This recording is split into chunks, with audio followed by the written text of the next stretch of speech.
About 1/5 of the council area was burnt during the 2019-2020 wildfires. So a lot of biodiversity was heavily impacted and erosion's been an issue. Yeah, extensive damage, especially where we're standing here around the Nerriga district.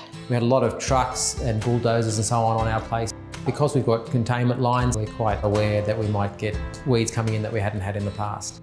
So after a little while we started seeing some greening up, so things like tree ferns, which were absolutely spectacular, a whole lot of native colonising species as well as the inevitable weeds. We've been really aware of the changes that have happened out on our property and be able to see as it regenerates and get an idea of what species are coming back. Even rehabilitation works of planting of trees, new fences, just keep monitoring those areas for any new species that may turn up. I can see the pros and cons of weeds. They actually create little microclimates for native species that depend on seedling establishment to regenerate. So I'd always urge a little bit of caution when dealing with weeds post-fire. Council is the local control authority under the Biosecurity Act, so we've been undertaking control programs, inspecting land and assessing those risks and educating landowners.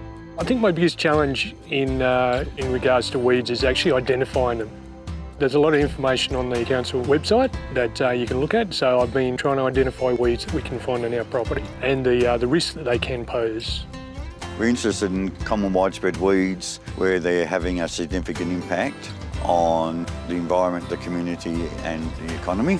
But we also have these higher priority weeds, those weeds that don't exist in our council area or very limited numbers. Weeds like Parthenium weed can be quite devastating, it can come in with fodder. Other weeds like fireweed, we do get little incursions of that coming from the coastal areas. It is vitally important that neighbours and the general community work with the council to combat the weeds because this can only benefit us all in the long term. So get to know what's on your land. If you're not sure of whether a plant's a weed or not, get some expert advice. We realise that weed control isn't easy, but don't give up. Learn how to prioritise and finally be vigilant. I guess the ultimate goal is to promote the native wildlife and fauna, not just for us, but also future generations as well.